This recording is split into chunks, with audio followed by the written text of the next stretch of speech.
Applebee's 2 for $20. Now that's eating good in the neighborhood. Life is for living. And at First International Bank and Trust, we're all about living, helping your dreams come true. Because we're not just in the banking business. We're in the first home business, the community sponsorship business, the how do I make this happen business. Making your banking life easy so you can focus on what matters most. First International Bank and Trust. Live first. A family farm is, well, different. The cab of a tractor is the CEO's office. Board meetings are held on the bed of Grandpa's pickup. And a conference call is a holler across the yard to hurry your chores, kids. There's homework to be done. A family farm is about family pride as much as profit. Farmers Union Insurance believes this way of life is worth protecting. Because this isn't just where we work, it's also our family's home. Farmers Union Insurance. Simply different.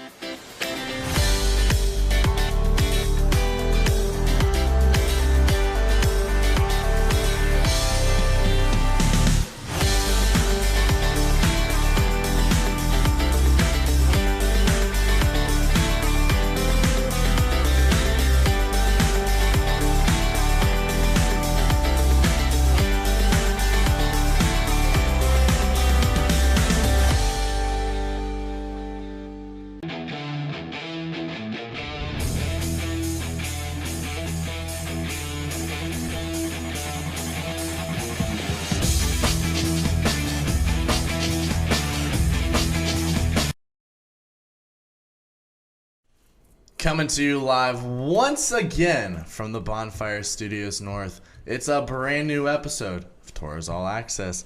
I'm your host, Peter Theodos, and Ken Oda, it's been a while. It has. It's been despite it being our shortest off season ever, it's definitely not been the craziest. We've hit the point where it's starting to feel like a long off season again. What was that, Monday? I came into the office with some pizza combos and some beef jerky, my usual road trip snacks. So, it's getting to the point where I'm missing the season, and it's time to start playing hockey again. I'm also missing our nice cold rink, and I never thought I'd say that, but I miss the coldness of. It's a little warm in the office without the ice in. It is. It's really, really weird. We do apologize for the late start. Some minor technical difficulties, but hats off once again to our wonderful tech guy, Sean Bachhoven. And the Patty Bachhoven was also helping out there a lot. So hats off to the Bachhovens for once again making this show happen, yeah. So without further ado, let's go ahead and bring in our guests. We can talk more at the end, but let's go ahead and bring in our guests. We are very happy to welcome and introduce the two new assistant coaches for the Minot Minotauros, Jake Howie and Darren Banks. Gentlemen, welcome to the show and welcome back to the Tauros family. Thanks, guys. Appreciate it. Yeah, thanks for having us. We'll start out with something really simple. Banks, why don't you kind of introduce yourself a little bit to the fans that may not know who you are and give them a little history about yourself. Yeah, I from Texas originally. Was fortunate to play for the Tauros for a little bit along in the American West after that, and spend my summers in Minnesota now. So like to be around the lake, and it's kind of the background on me.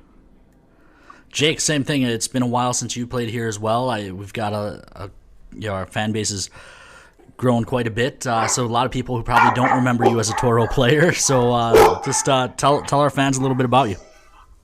I'm from Flint, Michigan, and I'll beat Ken to the punchline on the water jokes before he can even get there. It's been a bit. Grew up in Flint. Kind of just traveled around the country playing, and was in Minot for 2 years. So, other than that, I like to play some golf when I can and hang out with my dog, Bauer. So. Now, how you I'll beat Ken to this punchline. We've got the dog's name is Bauer. How perfect is that with Bauer now being the league sponsor? It works out perfectly. That is perfect. But where I was going with that is Howie, you and Ken kind of have a little bit of a history about each other, and I must say also, when you were first hired, he sent over your contact, and it's the same picture from when I'm you were sure. playing. So either one of you care to kind of explain that history? Let's Yeah, so when I made my junior debut, I was 16, turning 17. I senior in high school, and I moved down to Chicago to play for the Hitmen in the NA3. And Kenneth there was our announcer, so he we had that connection. And we took a year off when he came to Minot. I went home to play in Flint, and then Ken's kind of the reason I ended up in Minot. He kind of vouched for me as a player, and when the Toros were short bodies there, and got Marty to give me a tryout. And I ended up sleeping on his couch for 2 weeks, actually, for my first 2 weeks as a Toro. So I guess he was technically my first billet, too. my favorite part of that whole thing was when Jake first came to Minot. Marty had said, "Oh, I'm not a longtime hockey guy. I'm not a scout. I vouched for him. Said the kid can play." And Marty said, "Okay, but we don't want to waste a real billet on him until I see him, so he's going to stay with you." And Jake, it was that first home weekend. I think you scored and had an assist as well. And after the game, Marty asked you what I had fed you, and anyone who knows me is like, Ken. Your response was like, Ken doesn't cook. I went to Sonic and had like a chili cheese dog before the game. Yeah, and Marty I had like 50-cent corn dogs before the game because Ken doesn't cook. Yeah, and Marty's like, okay, it's time to get you a real billet now. But aside from eating corn dogs before you played, both of you what do you have a favorite memory from your time as a Toro, as a player? Mine probably when we swept Bismarck, and that's my 20-year-old year. Obviously, the hated Capital City Kitties. Breaking that out already, attaboy. Yeah, absolutely. I'm gonna bring that rivalry back. It's gonna get as heated as it was when I was playing, and probably sweeping them my 20-year-old year. It was always nice to just kind of kick them to the curb and tell them to go home and start playing golf. Yeah, I think for me it was that Alaska trip that first year was pretty cool. Just going up there and spending 2 weeks in the cabins around Kenai. It was gorgeous. It was a lot of fun. We won a couple games, so that was a pretty cool experience as a player. And Banks, this is kind of a follow-up question to that because I would love to go up to Alaska for a trip. Now, obviously, it's going to be straight hockey. It's going to be cold, but to say that I have a reason to go to Alaska now is kind of one of the reasons why I want the Toros to go back. But what was that just overall experience like going up there and spending 2 weeks up in Alaska? Yeah, it was kind of crazy. Like you hear about Alaska a lot and you see the pictures, and I just remember we were on puddle jumpers, kind of going in between Fairbanks and Kenai. You take off in one of those, and the mountains were they were stunning, and just the river, like everything about it. It was really cool, and the atmosphere up there to play in was pretty neat. I mean, the overall, like the cabin experience and just being around all the guys, I think it was a good team bonding thing for that group as well. Yeah, no, I mean that whole trip was honestly awesome, and especially because we did it like right after the showcase, so we were all fresh to each other, and so it was like the perfect time for us to go and all get to know each other. And yeah, he's not kidding about the puddle jumpers. I remember when we got on the planes and they came and looked at us. The stewardess were like, "Yeah, just so you know, like 10 of the hockey bags aren't going to make this trip up to Fairbanks right now. They'll come in the morning, so you'll have to come back to the airport and pick them up." And we were like, What do you mean the bags aren't coming? She was like, look, if we pack 23 hockey bags on here, like we're gonna crash into that mountain. So they'll be on the next trip. Now, fast forward, you guys are rejoining the organization this summer, kind of learning new roles. What was it like experiencing your first NAHL entry draft? Not just first draft in general where you're not on the player side hoping to get picked, but actually sitting there having the conversations with our full hockey ops staff, of course, Shane and Chris Lonke and some of the other scouts as well. What was that experience like for you guys? Yeah, it was really cool. I think the thing that the intensity in the room is unbelievable, right? Because you're trying to make the right pick and trying to make sure that your first player is as good as your last player that you pick in the draft, and and just having that much knowledge in the room, it was a really cool experience to be a part of for the first time.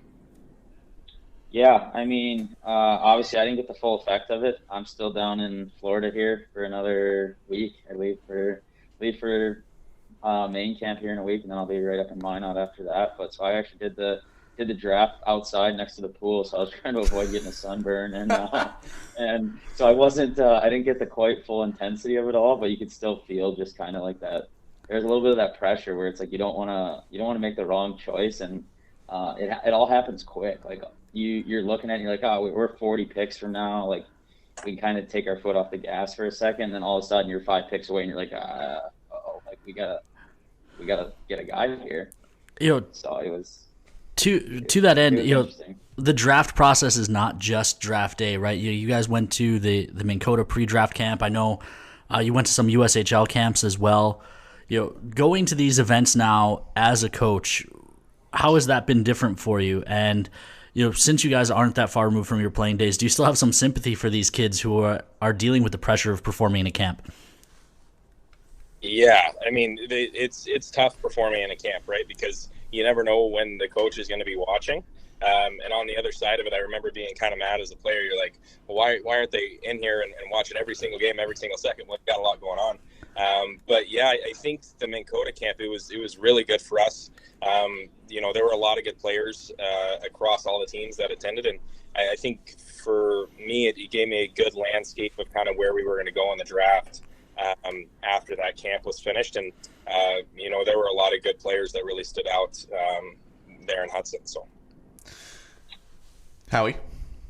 Yeah, I mean, definitely, like, from the scouting side, it's a lot different. I ended up down in Madison at one point watching their USHL camp, and I'm getting introduced to the coaches that I would have paid great money to be introduced to about 7 years ago when I was looking for a scholarship. So it's just kind of like a weird feeling. It's kind of like oh, this is a lot different moment of they're coming up and introducing themselves to me, and then on the player side, it's I was one of those kids for a long time that kind of just got overlooked because of where I was playing and stuff. So I can kind of take to heart that, like, it doesn't matter where they're playing. You can find that diamond in the rough kind of guy, and making a huge difference for your hockey team down the road. I think one of the other benefits of that pre-draft camp, you two stood on the bench and coached teams together for the first time. Obviously, I think that's going to be one of the challenges for both of you and Shane as a whole as we come together, is kind of finding your gelling the right way. So how big was that for you guys just to get to stand on the bench and run a bench together for a few games on that weekend? Yeah, it was great. Just kind of learning a little bit about Howie's style and obviously Wags as well, because it's a little different when you're talking about players and talking about strategy before, and then once the game starts, your personality changes a little bit because you want to win. So, I thought it was a great experience working that side of it as well. Yeah, no, I mean, just getting to kind of feel each other out.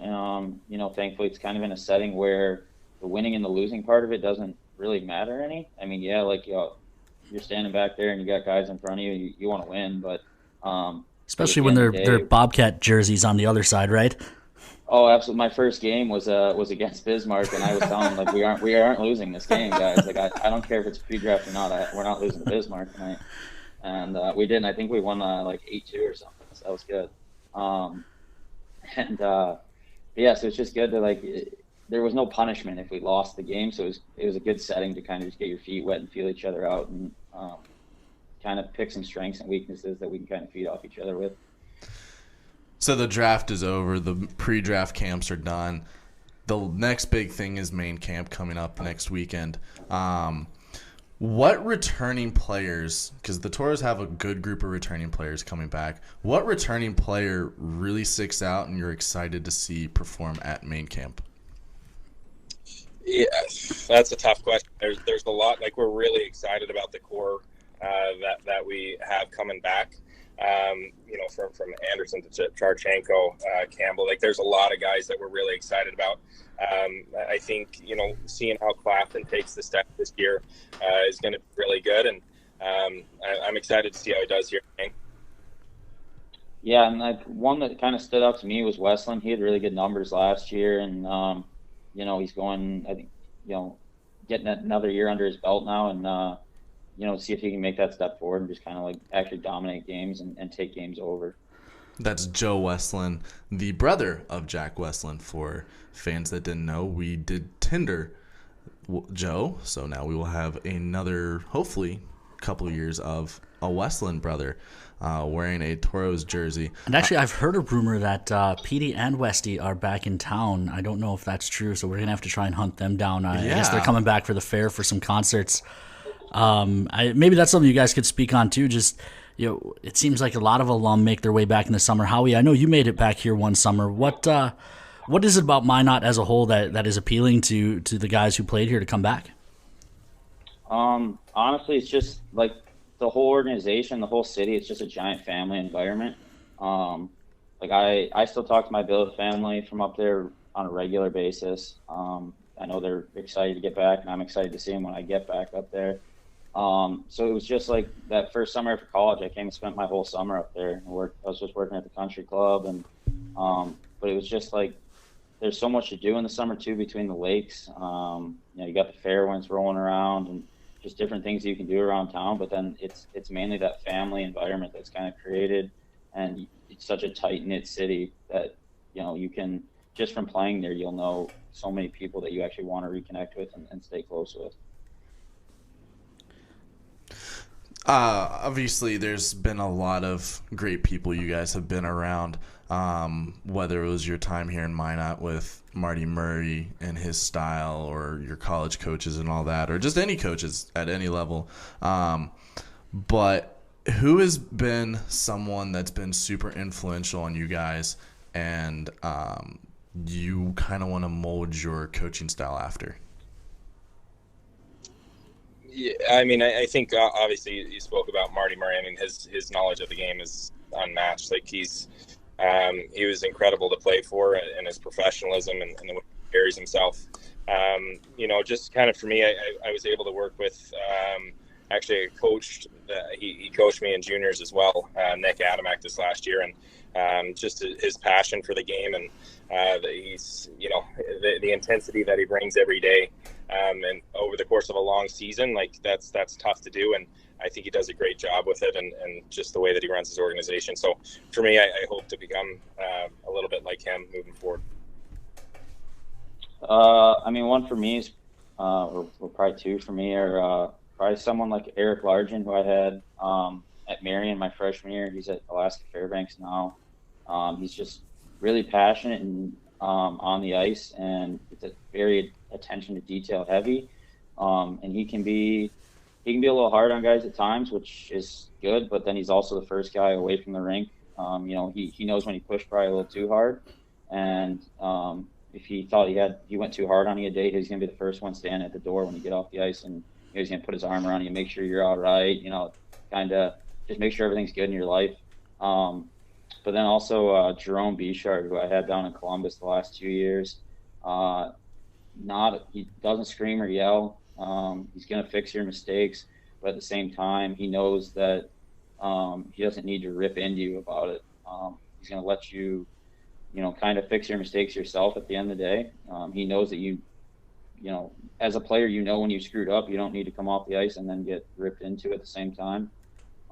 There's better ways to handle things than that. So, both of you have also fought for your playing time. You've fought for your coaching and all that. How do you think the lessons that you've learned through your playing days and your early stages of your coaching career, how do you think that's going to help you be a great Tauros coach? Yeah, I think, just being not far removed from the locker room, just remembering like what a good culture is like as a player in a locker room. And obviously you have to have more expectations as a coach. But I think just bringing the culture to a locker room where the character and the compete level and all those things strive for that every day, and remembering what it was like as a player when a coach was on you, and just seeing the bigger picture now. I think for me, that's the biggest thing that I want to bring from the playing days, is just remembering what the guys are going through when they're on the ice every day. Yeah, I mean, that's pretty much exactly what I was going to say, is that, not being far removed from playing, it's just having that experience of, like, I know what they're going through. And like I was saying with who I'm going to model my coaching after, like, guys don't need to be screamed and yelled at anymore. It's not, hockey's kind of gotten away from that, and which is good. Guys don't really respond to that anymore. And, it's taking guys, aside and just kind of actually coaching them up rather than just screaming at them and, threatening to release them. And you don't need to coach through scare tactics anymore, and just helping the guys grow as people, having good character guys in that locker room, and that'll make the organization better as a whole, make the city better as a whole. Wally Mock, a member of the Tauros Booster Club, checking in, watching on Facebook. He wants to know, and I think it's a really good question, about coaching in the new Pepsi rink compared to the old rink. When you guys were here, we were still playing in the middle rink. The Pepsi wasn't there yet. You guys have been away from the program for 6-7 years now. Coming back and seeing how much the Tauros program has grown, how will that? What's that like for you guys as an alum, and now coming back into it, and how excited are you for the new building? Yeah, it's incredible. That new arena, it's one of the nicest facilities in the league, if not the nicest. And I think just kind of the wow factor as a player, especially for a young player, like coming out in the middle rink, it was incredible. The atmosphere was incredible. And moving that over to the bigger and just the bowl seating and everything that it has, it kind of makes you realize the level that they're playing at, especially when you're coming from U18s or U16 AAA, where they didn't have that experience in playing in those sorts of environments before. I mean, personally, I'm gonna miss the middle rink. I'm not gonna lie, I love that place. Especially when we'd be playing a team like Bismarck, where we get some of their fans up there too. And that I remember in that series that we swept them in playoffs, the fire marshal was turning people away at the door, and the place could just be absolutely electric. But at the same time, I'm excited to see what the new rink has to hold for it, and the facilities that are in there, the new locker rooms, the training room, all that stuff is second to none in this league. And that's a huge selling point to get good players in here. Obviously the main goal of every season is to put a competitive team out on the ice to raise the Robertson Cup at the end of the year. But besides that, what are some goals that you guys want to see from this team this season? Yeah, I think just continuing the culture that's already been built in Minot, right? Like the professionalism and the way that the organization and the players carry themselves, just continuing that tradition on, and obviously competing every night and having the best season we can. But I think it's just maintaining and trying to make our own imprint on the organization, and make sure that's the locker room and everything and the culture is the best that it can be. Yeah, I mean, I'd like to see the guys grow as people. I mean, that's first and foremost. I mean, we're here to win hockey games, but at the end of the day, these are 17 to 20-year-old kids that are trying to make that next step.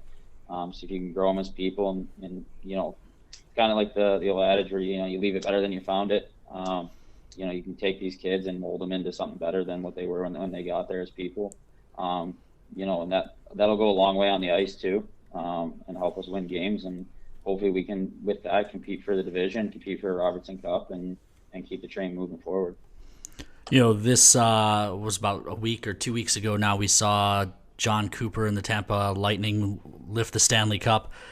He's a former guy who coached in this league, right? You guys are a couple of guys who have been lucky enough, just like Peter and I, to spend our entire lives around sports, working in the game, playing the games. Have you thought about what this next step, taking the assistant coaching job in Minot, means for your careers and where you guys are headed? For me, it's more. I think I get pretty linear in the way that I do things. So whatever I'm doing, I can only focus on that. And so for me, just trying to get the best roster that we can and help these players and this group that we have coming in, and kind of continuing the Toro tradition. Like that's all I can really focus on. And then, day to day, like that's, I just think this organization it's pretty special to be a part of. So, I don't really think that far ahead. Yeah, I mean, most days I can barely figure out what I'm gonna have for dinner, let alone, think that Been far there ahead. before. So, I haven't really put that much thought into it. I mean, at the end of the day, in 25 years, would I love to, be John Cooper and be, coaching an NHL team to a Stanley Cup? Absolutely. But, I'm not going to put the cart before the horse either. And, I'm going to take it day by day and just kind of see where life takes me at this point. Well, I think there's one John Cooper out there. Well, once you get back to Minot, Howie, Sonic's still there, so you can go ahead and grab your corn dogs and everything will be good. And I'm excited to have you guys in the office. Yes, I still take the youngest guy in the office title. No, you're still the newbie. No, I'm not. You guys may have been here before me, but you were not in the office before me. So I am technically not the new guy in the office anymore. Once a Toro, always a Toro. So that's just fine. I'm still the new guy. I'll let you guys argue over who the new guy is, but once you decide, just know new guy buys lunch. Great. I'm not winning this argument, am I? No. Guys, appreciate you coming on. I'm excited to get to know you at main camp and then obviously throughout the season. So safe travels to main camp and best of luck the rest of the way. Absolutely. Thanks for having us, and see you in a couple weeks. Yeah, thanks so much, fellas. Yeah, thanks, guys. Once again, fans, that's Toro's new assistant coaches, Jake Howie and Darren Banks. I'm excited, whether they admit it or not. I am not the self-proclaimed new guy in the office anymore. Well, for me, as You're the old old guy. I mean, I thank God for Wags and Rob, I guess, but I think I'm only a year younger than Wags, though, so it's not. I'm excited about the youthful energy we're going to have in the office now, having you already, having these guys come in. So I think it's going to, have a little bit more energy to the culture, and having a couple guys who are excited to be Tauros, I think is going to be huge. Oh, absolutely. And, it's all about continuing to grow the brand. And the Tauros brand has grown for 10 plus years now. And honestly, the best way to get it to the next level is potentially bringing back some former Tauros. Like, they know what it's like to play here. What's a better way to continue to grow the brand than someone that has helped grow the brand? Well, I think something else that to be considered with the two assistant coaches, I know they've already had discussions, and there's going to be weekends where one or the other isn't on the bench. They're off scouting at an elite U18 tournament or a high school, the high school state tournaments, and having one of those guys go and talk to players when it's, Toro's assistant coach who loved Minot so much he came back to coach here, talking to a player versus, Bismarck or Aberdeen or one of those other teams area scouts a guy who's maybe never even been to the city he's scouting for. That's going, if you're a player and you're approached by the area scout or the assistant coach, obviously you're more likely to go listen to the assistant coach's pitch, because clearly if he's interested in you, you have a better chance of making that team than if it's just some area scout. So I think having two assistant coaches is going to free them up to do so much more. And I think also having a couple guys who aren't that removed from playing, having that connection to the players, still knowing what it's like. I mean, Jake was just battling for a roster spot in minor pro last year, and Darren's only a year into his coaching career before coming here, and he's already shown just through scouting and work on camps as a member of the Toro scouting staff that he has the work ethic. So I'm excited for what they as a duo will bring, and be able to support Wags. And really, I think I'm excited for what it means for the hockey ops side to have those two guys back. Absolutely. And you can come see them. Season tickets are now available. Yes. They've been available. Tickets.minotauroshockey.com. If you were a season ticket holder last year, you have about a month now August 15th. A little less than a month now, I guess, to renew your season tickets. That you should have received an email with the link to just go into your account and renew. If not, just log into your ticket account. Or, I get lonely. Swing by the office, yeah. I get lonely in the office sometimes, so swing by and say hi. If you're interested in purchasing season tickets, just log into tickets.minotauroshockey.com, and you can purchase your tickets that way. Or, we get lonely in the office. Yeah, just swing by the office. Hi. We can tell you exactly what's open. You can sit in the seat, check out the view, see if it's what you like. We've got a lot of spots open. Still no real bar stools open though. No. Bar stools remain mostly locked up. So Wally Monk. Yeah, that one I do. That one's all you, Peter. Yes, that one was my fault. I hit the button to notify and it didn't go through. So the normal guy thing to do is hit it again and just kept clicking, and eventually, they all went through. So, but that was my fault. I do apologize for that. And then Dash, we do Signature have our Summer Signature once again. Summer back. Week 3 just finished up. Week 4 started about 8 hours and 15 minutes ago, to be precise.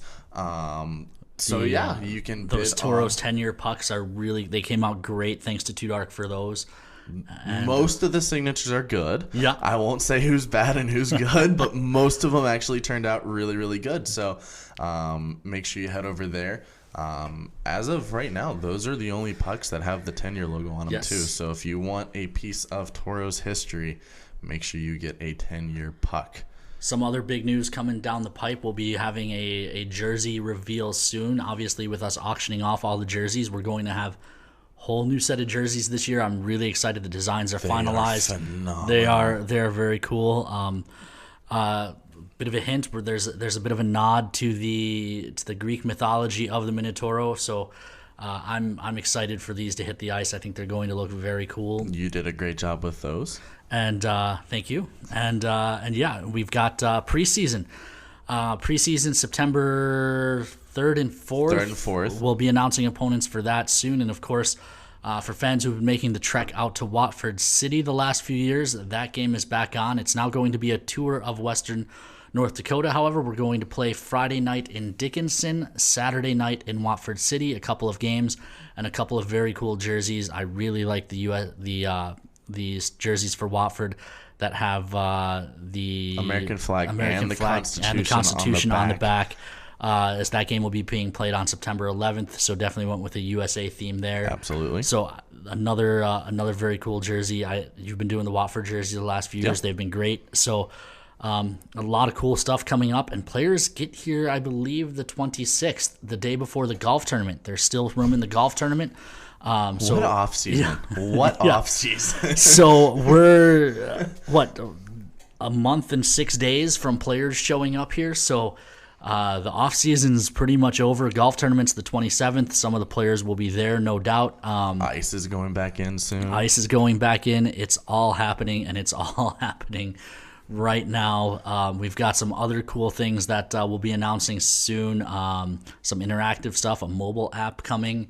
I'm excited for that. A lot of cool things are going to be going on with that. Tons of ways to win prizes. So keep your eyes peeled for that news. What else? The schedule's come out since the last time we did one of these. Yeah, so hit up GoTauros.com. Check out the schedule. Home opener, aside from those preseason games, home opener is October 4th against Bismarck.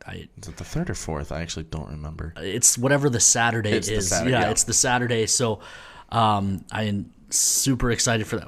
Anytime you get to play the Bobcats is fun when it's the first real game in a long time in the Pepsi rink. Yes. That's going to be awesome on a Saturday night. So the men's... the MSU Beaver men open up on Friday night. We open up on Saturday night. It's going to be a fun weekend of hockey at the Mesa Arena. Come check out both games. It's going to be very exciting. And again, Howie already said he's going to do it. He's going to bring back the Toro Bobcat rivalry. I think it started to come back a little bit last year. It was the first year in a long time where both teams were good. Yeah. So I think it's going to be even better here now as we get some of maybe that old blood back into it. And I'm interested, that postseason series was against Aberdeen was phenomenal. Yeah. I'm interested to see how that carries over into this year, because we have a lot of guys that are coming back that were extremely well. You heard what Blaine. We all heard what Blaine said on the show right after the series. They all wanted it. Yeah. I'm interested to see the kind of hunger that these guys come back, knowing that they took the best team in league history to 5 games. And yeah, but best team in regular season. Regular season, correct. They did not. They did not seal the deal in the postseason. The Shreveport Mudbugs won the title, which I think also has happened since our last show. We got to do these more often, Peter. We do. Well, we've had a lot going on. And also there was a draft last week, which we alluded to. A lot of good players picked up there. I'm going to butcher the last name. The Keyswatter kid we drafted. Yeah, you're the radio guy. You should know this. I don't get to know their names until they get here. I can talk to them, but he's playing in the U17 Five Nations tournament, representing the United States in Switzerland next month before he comes to camp. So a lot of fun news over the summer, and like I said, a month and 6 days, and summer's over. Hockey's back. So. Hockey's almost back. You're going to be at main camp. You're going to be miking up players. Actually, fans, jump in on the thread here and let us know who you want Peter to mic up at main camp. What Tauros alum do you want to see wear a microphone? Either mic'd up or interviewed or whatever. So if there's any coverage, we'll start a thread on that on social media maybe next week as well. Yeah, we can do that. Prior to camp starting. We'll put that on Twitter and Facebook probably. Yeah. So a lot going on. There is no real off season. We're working hard. Shelly Carbo already checking stacks. Another cool thing we're doing for the first time, because we're ordering all new jerseys, players were allowed to order custom numbers. So we're going to have a lot of weird numbers that we've never seen in Cream and Cardinal before. So it's going to be a fun year. New coaches, a lot of new players, a lot of old familiar faces that we're going to have back that took big steps towards the end of the year that I'm really excited to see how they keep progressing. And open building, that's huge. Yeah, no restrictions, no back to normal, hopefully. So I want 2,000 people back in that building. Oh, for the home opener, I want it absolutely packed. I want people hanging over the mezzanine yelling at Bismarck's goalie during the second period. Like let's have a huge PG party. wise, PG. Yes, keep it clean, but let's have some fun. Yeah, let's have some fun. Let's pack the building again like we did. I still go back to your first year here. That game against Bismarck when we had to kill the double. It was a 5-on-3. Then they pulled their goalie to make it a 6-on-3. It was right before the COVID shutdown, and we had to kill a 6-on-3 power play for the final 2 minutes of that game, and there were 2,000 people in the building, and it was rocking. It was loud, and then it was quiet. Yeah, and I remember a shot went over Garrity's shoulder and off the post, and you could hear the ping in the building, and then just the deep I was breath. on the bench, and it was, oh my gosh, that just gave me chills too. And then just when the horn finally sounded to end that game, and 2,000 people were just going nuts for the final 10 seconds. I miss that atmosphere. We didn't really get that atmosphere last year for totally understandable reasons, but I'm ready to throw 30 parties again. Oh, I am too. Let's rock this season and really just pack the Pepsi rink all year long and restore that home ice advantage that Jake was talking about from the middle rink. Absolutely. That place was crazy. People hanging from the rafters. Let's bring that back and have a really fun, good year. I'm so excited. I am so excited for hockey to be back. I'm ready to see the guys. I'm ready to see the coaches again. I'm just ready. Yeah. I am so ready for everything. A lot of cool things that we're kind of also thinking about social media wise for this season. Target Tuesday will be back. Maybe someone will finally beat Bubba. Maybe we won't even let Bubba play the first few weeks. Bubba will be he'll be the boss at the end, like it's a video game. All the other guys can go, and Bubba will go last. Yeah, exactly. I'm ready to hear Bubba and Mikkel chirp back and forth at each other. There's a lot of good things that we're going to be able to do this year, and I am just so excited for it.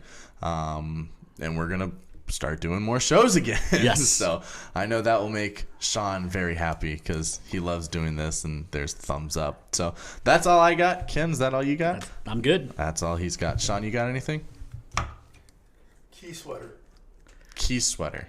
That was my teacher, so I'm assuming it's key sweater. Key sweater. Okay, he thinks it's key sweater. We'll find out, and we'll let Find you know. out. Well, you can find out at main camp. I can find out at main camp. There you go. That's Ken Oda. For Sean Bachhoven behind the scenes, once again doing a great job. I'm Peter Theodos. Thanks for tuning in. We'll see you sometime Couple soon. weeks.